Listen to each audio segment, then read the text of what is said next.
لوگوں کی باتیں، لوگوں کے تبصرے، لوگوں کے کومنٹس بولے امام شافعی۔ امام شافعی فرمانے لگے لوگوں کی باتیں پتھروں کی طرح ہوتی ہیں، یہ روڑوں کی طرح ہوتی ہیں، اگر انہیں کمر کے اوپر رکھ لو گے نا تو یہ تمہاری کمر توڑ دیں گی، اور اگر تم ان کو اپنے پیروں کے نیچے رکھ لو گے تو تمہارا قد اونچا ہو جائے گا۔ بس دنیا میں وہ لوگ پریشان ہوتے ہیں جو لوگوں کی باتوں کو کندھوں پر سوار کر لیتے، جو پیروں کے نیچے رکھے، جو پاؤں کے نیچے رکھے ان کا قد۔ وہ پرانے زمانے میں نا عارف رومی رحمۃ اللہ علیہ فرماتے ہیں کہ ایک بیل گائے گر گئی تھی کنویں کے اندر، تو اب وہ لوگ اس کو نکال تو نہیں سکتے تھے، تو انہوں نے اس طرح کیا کہ مٹی ڈالنی شروع کر دی کہ اب بدبو آئے گی، پریشانی ہوگی، تو اس کو بند کر دیتے ہیں اندر ہی کنویں کو، کنواں نئی جگہ پہ کھود لیتے ہیں۔ انہوں نے جب اس کے اندر مٹی ڈالی نا تو وہ گائیں جو تھی وہ مٹی جھاڑ کے تو مٹی کے اوپر آ گئی، انہوں نے پھر مٹی ڈالی تو وہ تھوڑی اور اوپر آ گئی، اور مٹی ڈالی تو اور وہ مٹی ڈالتے گئے اور گائیں وہاں سے کنویں سے باہر آ گئی۔ لوگوں نے دفن کرنا چاہا، وہ باہر نکل آئی۔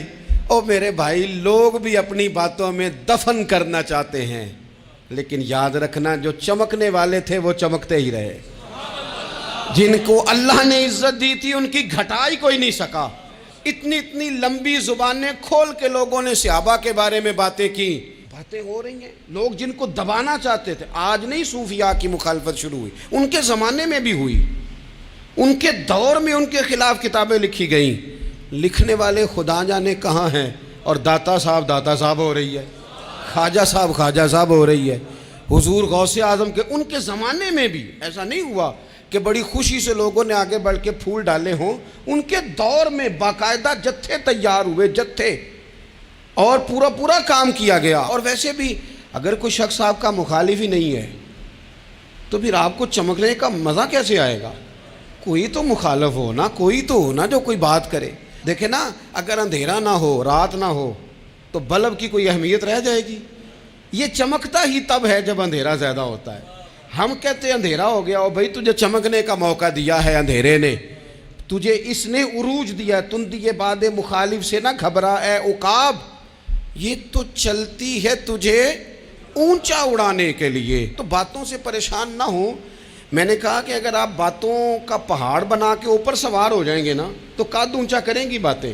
جو بندہ ڈسکس ہونے لگ جاتا ہے وہی تو مشہور ہوتا ہے، اسی کی تو بات ہوتی ہے۔ دیکھیں کیا ہوتا تھا بھلا مکے میں، کوئی بندہ باہر سے آتا تو ابو جال اسے کھڑا کر کے کہتا حضور کے پاس نہ جانا، تو کہتا پتہ تو کروں بھلا نبی پاک کے پاس کیا ہے، پتہ تو کروں بھلا حضور کے پاس کیا ہے۔ تو جن سے تعارف نہیں ہونا تھا وہ بھی تعارف کرا رہے تھے رسول پاک کا۔ تو اس لیے باتوں سے گھبرا جانا۔ ہاں ایک بات ہمیں کتاب و سنت میں ملتی ہے، اس پر ضرور غور کریں، تہمت والی جگہ سے بچیں، تہمت کا موقع نہ دیں۔ مطلب بلا وجہ ہی اپنے لیے بحث کا دروازہ کھولنا یہ درست نہیں ہے۔ اپنے لیے ہم نہ دروازے کھول لیتے ہیں بحث کے، مفت کی بحث ہو رہی ہے، فلانا بھی ڈسکس کر رہا ہے۔ کچھ چیزیں ایسی ہوتی ہیں جو سب کی سمجھ کی نہیں ہوتی، وہ سب کے سامنے ڈسکس کرنا ضروری نہیں ہوتا۔ حضرت سیدنا ابو ہریرہ رضی اللہ تعالیٰ عنہ فرمایا کرتے تھے مجھے نبی پاک علیہ السلام نے علم کی 2 تھیلیاں دی ہیں، میں نے ایک کھولی ہے تمہارے سامنے، ایک کھولی ہے، دوسری نہیں کھولوں گا، اس لیے کہ ہر بندے کو بات اس کے ظرف کے مطابق کرنی چاہیے۔ تو موقع نہ دیں۔ نبی پاک صلی اللہ علیہ وسلم نے فرمایا اس بندے نے اپنی، یہ بخاری میں موجود ہے، فرمایا اس نے اپنی عزت اور اپنی جان کو محفوظ کر لیا جو فتنے والی جگہ سے بچ گیا۔ جہاں تہمت لگ سکتی ہے اس جگہ سے بچیں، جان بوجھ کے لوگوں کو موقع نہ دیں باتیں کرنے کا، جان بوجھ کے موقع نہ دیں۔ جامع ترمذی کے اندر حدیث موجود ہے، حضرت سیدنا عمر فاروق رضی اللہ تعالیٰ عنہ نے ایک موقع پر اجازت مانگی تھی نبی پاک صلی اللہ علیہ وسلم سے۔ عرض کیا یا رسول اللہ صلی اللہ علیہ وسلم مجھے آپ اجازت دے دیں، میں عبداللہ بن ابی سلول کی گردن اڑا دوں، یہ منافق بار بار آڑے آتا ہے، بار بار تکلیف دیتا ہے، آپ مجھے اجازت دیں میں اسے قتل کر دوں۔ تو اب وہ چونکہ کلمہ پڑھتا تھا، ساتھ تو رہتا ہی تھا نا، بہت سارے لوگ اسے مسلمان جانتے تھے، تو حضرت سیدنا عمر فاروق رضی اللہ تعالیٰ عنہ نے اجازت چاہی، کہ یا رسول اللہ صلی اللہ علیہ وسلم اگر آپ مجھے اجازت دے دیں، یہ ترمذی میں موجود ہے، یعنی آپ اس جگہ سے بچیں جہاں تہمت لگ سکتی ہے، جہاں بلا وجہ کسی شخص کو شر پھیلانے کا موقع مل سکتا ہے۔ یا رسول اللہ مجھے اجازت دے میں عبداللہ بن ابی سلول کی گردن اڑا دوں. تو نبی پاک صلی اللہ علیہ وسلم نے فرمایا کہ عمر اگر میں تمہیں ایسا کرنے کی اجازت دوں گا تو لوگ کہیں گے کہ اب اپنے قریبیوں کو انہوں نے مروانا شروع کر دیا ہے، ساتھ والوں کو ہی مروانا شروع. لوگ تو اسے مسلمان سمجھتے ہیں نا، تہمت والی جگہ سے. بلکہ بخاری شریف میں اسی طرز کا ایک اور پیغام بھی ہمارے لیے موجود ہے. یہ جو حرم شریف آج ہمارے سامنے ہے نا، بیت اللہ شریف، اس میں ایک پیچھے مقام ہے جس کو حتیم کہا جاتا ہے. یہ خانہ کعبہ کا حصہ ہے. حضور صلی اللہ علیہ وسلم کے اعلان نبوت سے پہلے جب قریش مکہ نے اسے تعمیر کیا نا دوبارہ سے، تو انہوں نے چندے کا کوئی اس طرح کا مزاج بنایا تھا کہ اس بندے سے پیسے لینے ہیں جس کے بالکل ہی جائز ہو. اس ترتیب سے انہوں نے خانہ کعبہ کی تعمیر کی کہ پھر وہ ساری تعمیر نہ کر سکے، حتیم باہر رہ گیا. تو نبی پاک صلی اللہ علیہ وسلم نے ایک دن فرمایا، بخاری میں موجود ہے، حضور فرمانے لگے، عائشہ اگر تمہاری قوم جاہلیت کے قریب نہ ہوتی، کیونکہ ابھی قریب قریب جاہلیت چھوٹی ہے نا، ابھی لوگوں نے کلمہ پڑھنا شروع کیا ہے، فرمایا اگر یہ جاہلیت کے قریب نہ ہوتے تو میں کعبے کو انہی بنیادوں پر دوبارہ بنا دیتا جن بنیادوں پر حضرت ابراہیم علیہ السلام نے بنایا تھا. لیکن چونکہ یہ جاہلیت کے قریب ہیں، ان کی سمجھ میں چیز نہیں آئے گی، یہ شک میں پڑ جائیں گے، پریشان ہو جائیں گے، لہذا میں یہ کام نہیں کرتا. بہت ساری چیزیں ایسی ہیں کہ جن کی وجہ سے بعض سادہ لوگ ابہام کا شکار ہوتے ہیں. ابہام کا ہمارے علماء نے اس طرح کیا کہ بڑے طے کر کے عقائد کے عنوانات امت تک پہنچائے. ہر آدمی ہر شعبے کا اسپیشلسٹ نہیں ہوتا. بہت ساری لوگ باتیں مریض کے سامنے کرنے والی نہیں ہوتی، وہ صرف لواحقین کو بتانے والی ہوتی. پھر کچھ لوگ اور آئے جنہوں نے کہا کہ ہم تو ایفیشنسی دکھائیں گے، کچھ خاص ہر بات کھول کر لوگوں کے سامنے رکھیں گے. تو اس کا نقصان پھر یہ ہوتا ہے کہ سادہ لوگ مشکلات کا شکار ہوتے ہیں. وہ پھر جب کہتے ہیں ہر چیز ڈسکس کر لینی چاہیے تو پھر باتیں دور نکل جاتی ہیں. پھر لوگوں نے انبیاء کرام علیہم السلام کی اجتہادی خطاؤں کو ڈسکس کرنا شروع کیا. ربنا ظلمنا انفسنا، اگر حضرت آدم یہ لفظ کہیں تو ان کے لیے تو ٹھیک ہے، لیکن اگر کوئی غلام اور امتی اور بیٹا اٹھ کے یہ لفظ کہے تو اس کے لیے ٹھیک نہیں ہے. تو میرے عزیز ایسے کام نہ کریں جس کی وجہ سے بلا وجہ بحث کا. ہمارے یہاں کچھ لوگوں کو شوق ہے خبروں میں رہنے کا، وہ ایسی باتیں چھیڑتے ہیں جن سے نا وہ خبروں میں رہ سکیں. میں نے دیکھا ہے وہ کہتے ہیں جی میں نے کوئی انوکھی بات کرنی ہے. بھئی انوکھی بات کرنے سے بندہ مشہور تو ہو جاتا ہے. ہمارے زمانے میں مشہور ہی وہ ہوتا ہے جو دوسروں سے ذرا ہٹ کے بات کرے، انوکھی کرے.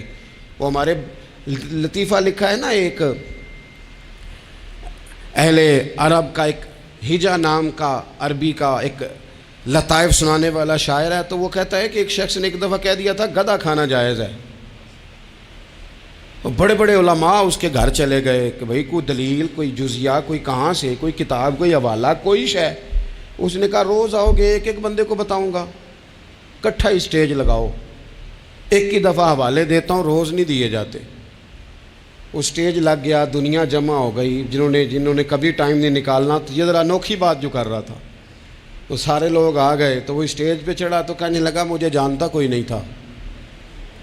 چلو اب بدنام جو ہوں گے تو کیا نام نہ ہوگا. اب قیامت تک کہو گے تو صحیح نا.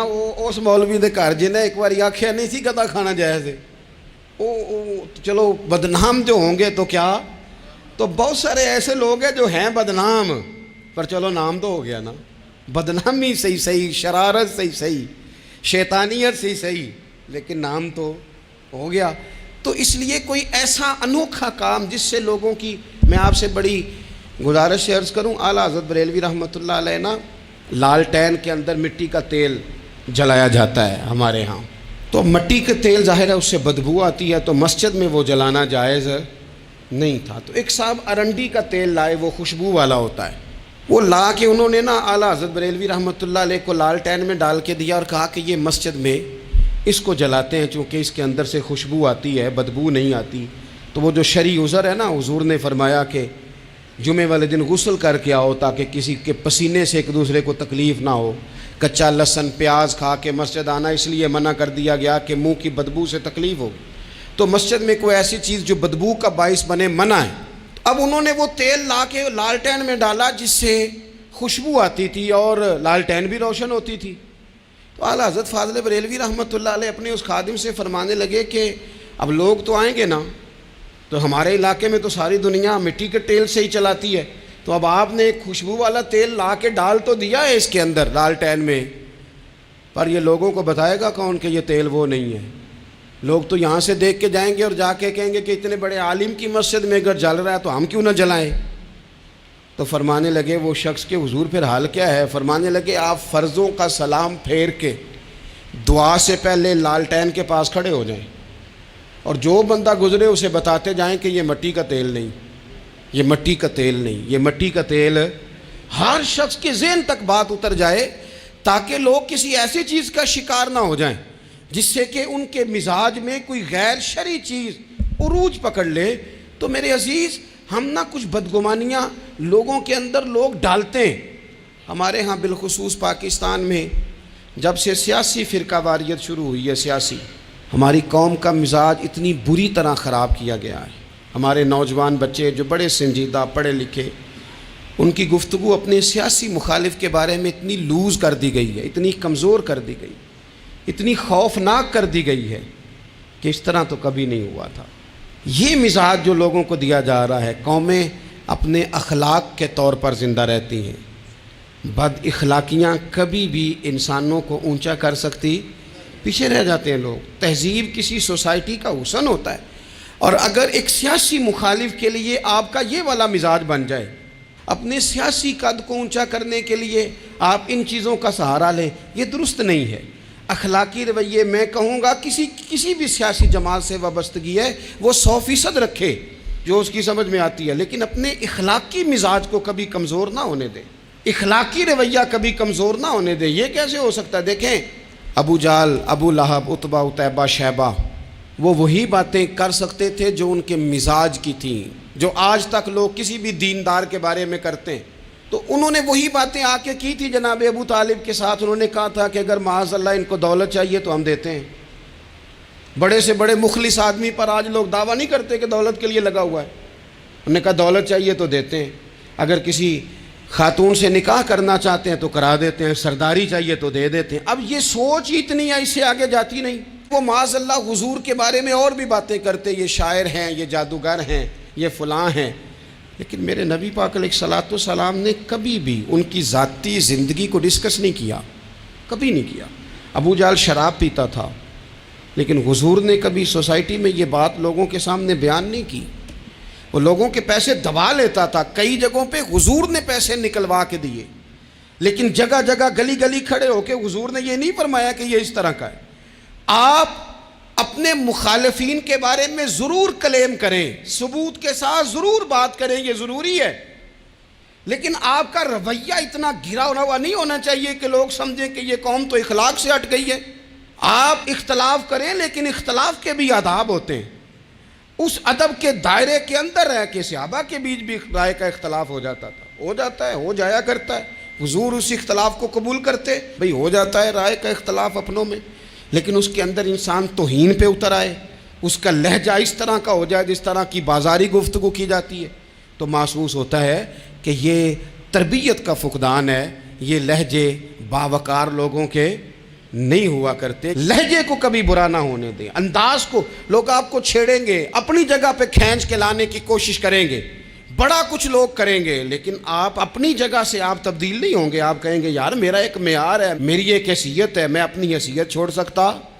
میں اپنی حیثیت نہیں چھوڑ سکتا۔ ہر بندے کو آپ ڈسکس کریں گے، تو تہمت والی جگہ سے ضرور بچیں، بدگمانی سے ضرور بچیں، لیکن ہر شخص کو اس کے معیار کے مطابق اتر کا جواب دینا یہ باوقار لوگوں کا سٹیٹس نہیں ہوتا۔ وہ کہتے ہیں جا بات کر، جا کے تو کون ہوتا ہے تیری بات کرے، اب ہم ہر شخص کے منہ لگیں، یہ کیسے ہو سکتا ہے؟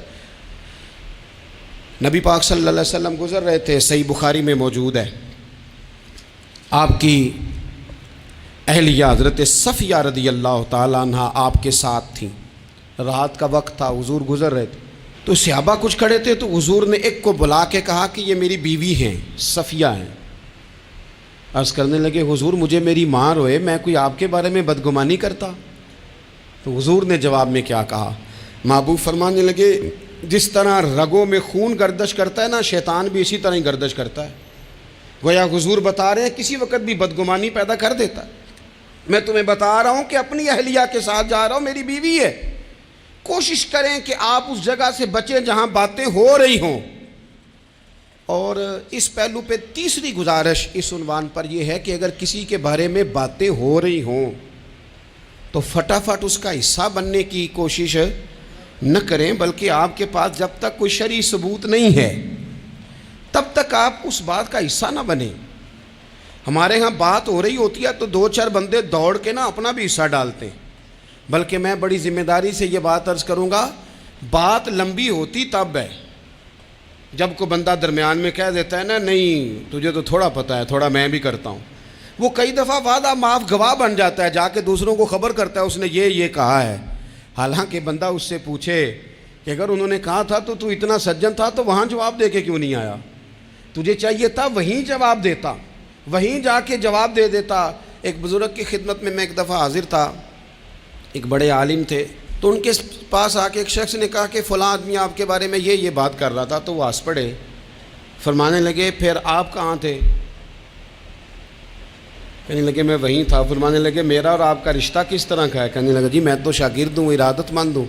تو فرمانے لگے پھر آپ میرے پاس سوال لے کے آ گئے ہیں، آپ نے وہاں جواب کوئی نہیں دیا. فرمانے لگے اب تو میرے سامنے بیٹھ، پہلے اس سوال کا جواب میں تجھے دوں، پہلے تجھے قائل کروں. اگر تو قائل ہوتا نا تو پھر تو یہ بات لے کے میرے پاس نہ آتا، پھر تو وہاں تو کلیئر کر آتا. تیرے اندر کجی ہے، تو بات کا حصہ بنا ہے، اور میرے نزدیک اس سے بڑا تو مجرم ہے کہ تو نے بات کو سنا ہے. وہ تو کوئی ہے، اور تو اپنا تھا، تو نے اپنا ہو کے یہ باتیں سنی، تو نے ہاں کی، تو وہاں بیٹھا رہا، تو اپنا تھا. اور حضور نے فرمایا محبت تو بندے کو اندھا بہرا اور گونگا کر دیتی ہے. جو کسے دا عاشق ہوئے ہوتے گل اسے دی کردا ہے، 100 مکر بہانے کر کے او دے ہی مرنے مردا ہے. تو نے سن کیسے لی؟ تیرے کانوں نے گوارا کیا. پہلے تو مطمئن ہو نا. تو اگر مطمئن ہوتا تو بات آگے وہیں جواب دے کے آتا. جب تو ہی غیر مطمئن ہے تو میں کسی اور کو کیا جواب